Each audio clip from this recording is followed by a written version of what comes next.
ہم کبھی بھی زندگی کے کسی مرحلے پر اللہ کی رحمت سے بے نیاز نہیں ہو سکتے۔ اللہ سبحانہ و تعالی نے اپنی اس رحمت کا ذکر قرآن میں جا بجا فرمایا ہے۔ قرآن مجید کی ہر سورہ مبارکہ جب شروع ہوتی ہے تو بسم اللہ الرحمن الرحیم، الرحمن اور رحیم یہ اس کی صفت رحمت ہیں، اور قرآن مجید فرقان حمید کی سورہ رحمان بھی اسی صفت رحمت سے متصف ہے، جس میں اللہ رب العزت کی رحمت کا بیان ہے۔ اس کے علاوہ قرآن مجید فرقان حمید میں دیگر مقامات پر جیسے سورہ انعام میں ارشاد باری تعالی ہے، کتب ربکم علی نفسہ الرحمہ، اللہ سبحانہ و تعالی نے رحمت کو اپنے ذمہ کرم پر لازم کر لیا ہے۔ اور سورہ انعام میں ایک اور جگہ ارشاد فرمایا، ربکم ذو رحمت واسعہ، تمہارا رب بہت وسیع رحمت والا ہے۔ اور سورہ اعراف میں ارشاد فرمایا، ورحمتی وسعت کل شیء، اور میری رحمت ہر چیز کو گھیرے ہوئے ہے۔ اور سورہ کہف میں ارشاد ہوا، وربک الغفور ذو الرحمہ، تمہارا رب بہت بخشنے والا اور مہربان ہے۔ اور فرشتوں کا یہ قول بھی قرآن مجید فرقان حمید میں نازل ہوا، ربنا وسعت کل شیء رحمتا وعلما، اے ہمارے رب تیری رحمت اور علم ہر چیز پر بھاری ہے۔ اللہ رب العزت نے جب گناہ گاروں کو اپنی ہیبت سے ڈرایا، اپنی قہاریت اور اپنی جباریت سے ڈرایا، تو اللہ رب العزت نے اس کے بعد اپنی صفت غفور الرحیم، بخشنے والا اور رحمت کی صفت کو بھی یاد کیا، اور فرما دیا کہ تم جتنے مرضی گناہ گار سہی، تم جتنے مرضی سیاہ کار سہی، لیکن میری رحمت سے نا امید نہ ہونا، لا تقنطوا من رحمت اللہ، اللہ کی رحمت سے نا امید نہ ہو، اس لیے کہ اللہ رب العزت کی بے شمار صفات ہیں، اس میں جباریت کی صفت بھی ہے، اس میں قہاریت کی صفت بھی ہے، اس میں متکبر کی صفت بھی ہے۔ اللہ رب العزت کی ان تمام صفات پر اس کی صفت رحمت حاوی ہے۔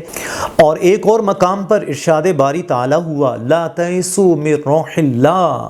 اللہ کی رحمت سے نا امید نہ ہو۔ تو اللہ رب العزت کی رحمت تو بہانے تلاش کرتی ہے، اور یہ تو پورا عشرہ ہی بہانہ ہے۔ اس میں اللہ رب العزت کی رحمت کا سوال کریں، اگر ایک شخص پوری زندگی عبادت کرتا ہے اور اللہ سبحانہ و تعالی اس کی طرف ایک نگاہ رحمت فرما دے، تو اس کی ساری زندگی کی عبادات سے یہ ایک نظر رحمت زیادہ ہو جائے۔ اور اللہ رب العزت کے حبیب لبیب احمد مجتبیٰ محمد مصطفیٰ صلی اللہ علیہ وآلہ وسلم نے حدیث طیبات میں بھی ہمیں اس چیز پر ابھارا ہے کہ ہم اللہ کی رحمت کا دامن تھامے رہیں، بے شک وہ جبار و قہار ہے، لیکن فرمایا ان رحمتی تغلب غضبی، بے شک میری رحمت میرے غضب پر حاوی ہے، میری رحمت میرے غضب کو گھیرے ہوئے ہے۔ اعلیٰ حضرت فاضل بریلوی رحمۃ اللہ تعالی علیہ نے کیا خوب ارشاد فرمایا، سبقت رحمتی علی غضبی، جب سے تو نے سنا دیا یا رب، آسرا ہم گناہ گاروں کا اور مضبوط ہو گیا یا رب۔ تو اس مہینے میں اللہ رب العزت کی رحمت کا سوال کرنا چاہیے۔ اس عشرے میں خاص طور پر ہماری یہ دعا ہونی چاہیے، اللہم انی اسألک من فضلک و رحمتک، اے اللہ میں تجھ سے تیرے فضل اور تیری رحمت کا سوال کرتا ہوں۔ یقین جانیے اللہ رب العزت اپنے بندے کے حسن ظن کے قریب ہے۔ بندہ جب اس کی رحمت کو پکارے گا تو حدیث پاک میں آیا ہے کہ اگر بندہ اللہ رب العزت کی رحمت کی طرف چلتا ہے، وہ ایک بالشت بھر چلتا ہے، تو اللہ رب العزت کی رحمت ایک ہاتھ اس کی طرف دوڑ کر آتی ہے۔ تو اللہ رب العزت اپنے محبوب کی امت کو بخشش کے بہانے دیتا ہے، اور یہ عشرہ بھی محبوب کی امت کے لیے بخشش کا بہانہ ہے۔ رحمت حق بہانہ می شویت، اللہ کی رحمت بہت زیادہ طلب نہیں کرتی، بلکہ اللہ رب العزت کی رحمت تو بہانہ تلاش کرتی ہے۔ احادیث میں وہ واقعات موجود ہیں کہ ایک شخص نے کانٹے والی ایک جھاڑی کو اٹھا کر اس نظریے سے سائیڈ میں رکھ دیا کہ کسی کو تکلیف نہ ہو، تو اللہ سبحانہ و تعالی نے اسی سبب سے اس کی بخشش و مغفرت فرما دی اور اس کو اپنی رحمت میں ڈھانپ لیا۔ ایک فاحشہ عورت نے ایک کتے کے پلے کو پانی پلا دیا، کنویں میں اپنے دوپٹے سے جوتا ڈال کر پانی نکالا اور اس کو پلا دیا۔ مرنے کے بعد پتہ چلا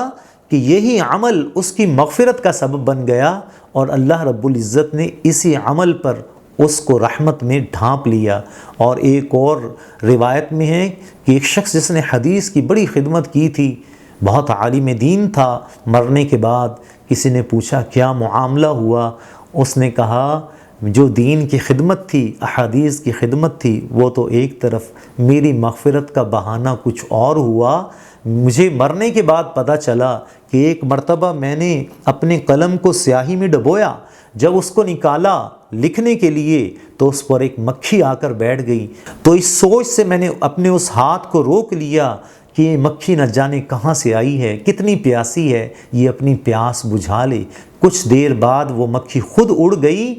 تو پھر میں نے اس قلم کو دھو کر پھر کتابت شروع کی، تو بعد میں پتہ چلا کہ اللہ رب العزت نے اسی سبب سے مجھ پر رحمت فرمائی اور مجھے بخش دیا۔